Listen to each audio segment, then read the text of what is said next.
Oh my God, bro.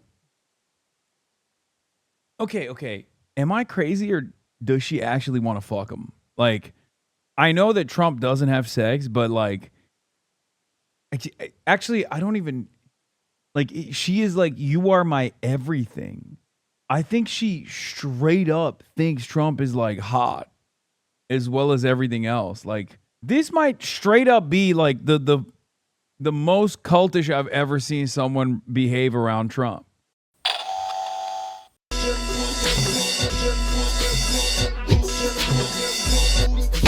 What gifts? Антисемитизмом называется распространение вражды к евреям.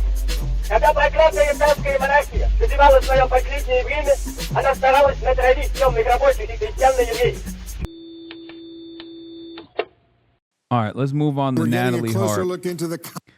We got to do the Natalie Harp thing again because it's not just Lib-Slop, but I'm also invested because she is cuckoo for Cocoa Puffs. Private communications between President Trump and one of his closest aides now raising questions about the potential national... Oh, yeah. I already posted this as my blast off meme, but here's Natalie Harp running after Trump's golf cart in 2023. She also sent she writes letters to Trump. She writes letters to Trump. We're going to see one of those insane letters, okay? She writes like these long ass letters to Trump and she's like, you are my light. You are my everything. You're my alpha. You're my omega. She's smiling as she's chasing after this fucking golf cart, by the way.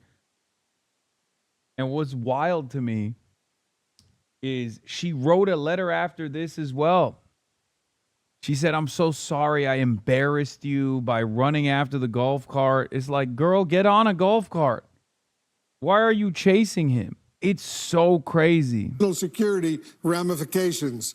Letters published in full for the first time by the Daily Beast show staffer Natalie Harp writing to the president in 2023, and I'm quoting now, "You are all that matters to me," end quote. And also this, "I don't want to ever let you down," end quote. She also reportedly tells President she is, quote, unworthy of him. CNN has not independently confirmed that Harp wrote or sent the letters to the president, but the contents are prompting concerns about the broader implications of the very close relationship between Harp and the president, viewed by some in the White House as a gatekeeper of President Trump and the most powerful man in the world. Let's go live right now to CNN White House correspondent Elena Treen. She's working the story for us. What more can you tell us, Elena, about these letters and how the Trump administration is responding? Yeah, look, Wolf, I mean, we've heard some details of some of these, experts that have been reported by the New York Times and other outlets. But I think what's interesting about these is that we are seeing them in full for the first time. I should note they are from 2023. And they're, of course, very personal. I will read you some more of the excerpts from these letters that were published by the Daily Beast. One of them reads, quote, "I didn't have to be human printer. I could take time to enjoy good conversation and still get all my work done at the end of the day. In fact, I even had time to take long morning and evening walks to enjoy each sunrise and sunset, though I did forget to eat and sleep." Another reads, "Please, when I fail, will you tell me? You have the absolute right to cuss me out if need be, when I deserve it, because no..." Oh my God, bro. Okay. Am I crazy or does she actually want to fuck him? Like, I know that Trump doesn't have sex, but like, actually, I don't even... Like, she is like, you are my everything. I think she straight up thinks Trump is like hot as well as everything else. Like, this might straight up be like the most cultish I've ever seen someone behave around Trump. No one knows or cares about me more. To modify a classic, it goes on to say, "I could not have parted with you to anyone less worthy. And I will add, it is I who is unworthy." So clearly, very personal in these letters. And I think what's important, some important context to note here, Wolf, is just how deep the connection between Natalie Harp and the president is. I'd remind our viewers that she has credited the president with saving her life. She has said in the past that she had suffered from bone cancer and that she believes that it was the president's 20 2018 legislation that he had signed that she credits with allowing her to receive experimental treatments. We don't know what those treatments are. She has never said what they are, but I think that gives you some insight into why she feels such total loyalty toward the president. Now, I will say the White House said in a statement earlier this week, this is from their spokesman, Davis Ingle, he said, quote, that Natalie Harp is, quote, one of the most loyal and hardest working aides on President Trump's team. I should note that was from Tuesday. We have reached out to the White House again for additional comment on these letters being published in full. But again, a very important, I think, relationship that we're really seeing come to light more so this week, ever since Senator Jon Ossoff, a Democrat, had made comments about Harp and how she travels with the president often.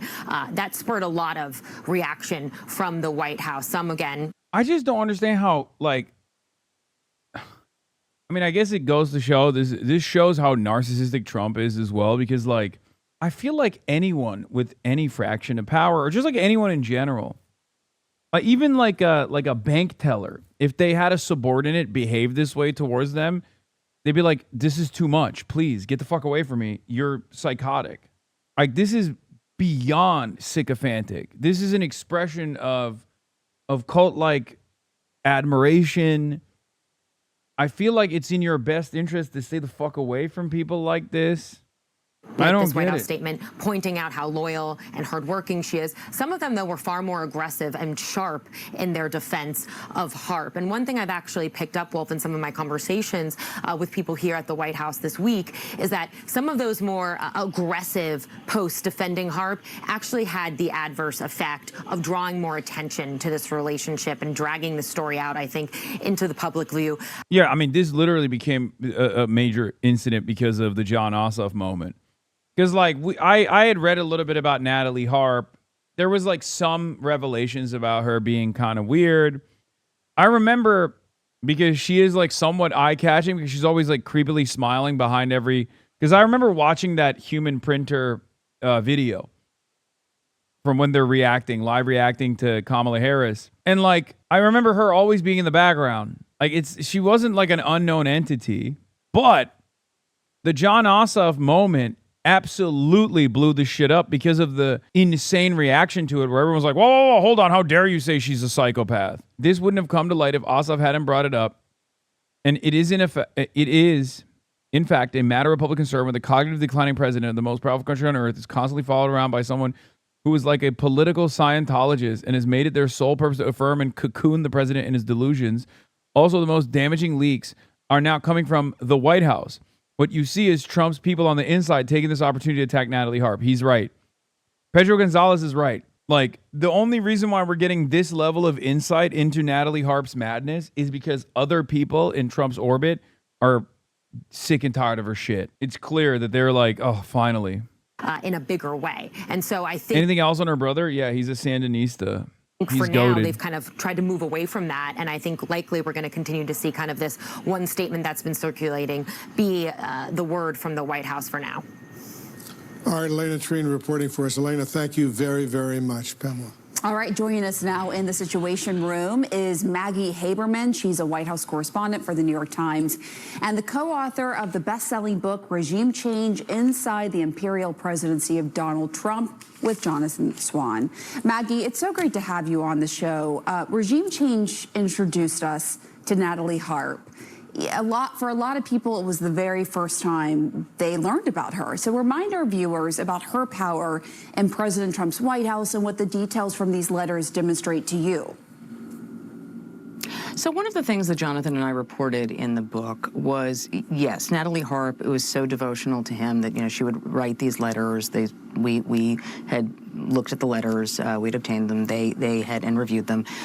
These were in 2023, as Elena said, but she was going into the White House with him, and he would tell people in the 4 years out of power, 3 some odd that she worked for him, that, you know, she was the only person among his staff who loved him as much as his wife and children. And he would say, you know, all of the rest of you will go off and make money.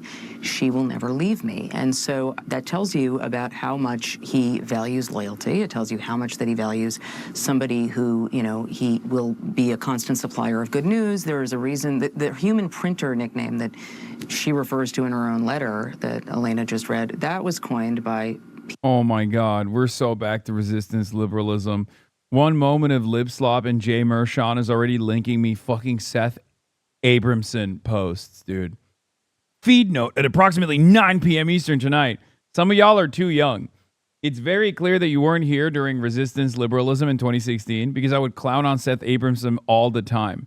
He is like a classic character from Resistance Liberalism from the first Trump term. Oh my God. We did one fucking Lib-Slop story and Jay Mershon is like, dude, look at this. Yeah, Jeff Tiedrick. Where's Jeff Tiedrick? There were a couple of these guys. Oh my God. Is Rachel Maddow back too? This will be a very hard report to read, so it comes with a warning. If you're in anything like an emotionally fragile state, please do not read it. Yeah, Russia Gators are back, baby. Fucking love these guys. People working for the president, because Natalie Harp has been a controversial figure inside his world for a while. And I understand the White House is upset now about focus on her, but, you know, this is coming in part because of people around the president have been concerned, including the Secret Service during those 4 years out of office. But she does fill a role that he wants. She handles a lot of his social media. She is a channel by which outsiders can bypass existing systems to get to him, and vice versa, where he can reach out to other people. That does include, in some cases, foreign leaders. That's the role she serves. Our colleague, Aaron Burnett, interviewed Natalie Harp's estranged brother earlier this week and asked for... I just feel like she's so insane that she does not have any capability of manipulating Trump. I guess she could filter and probably does filter what information Trump sees. But like, I think it's a relationship where like she is the abuse victim and not Trump. You know what I mean? But even though Trump is obviously the one experiencing cognitive decline, so who knows? His view of some of your reporting for regime Anyway, on that note, I gotta go.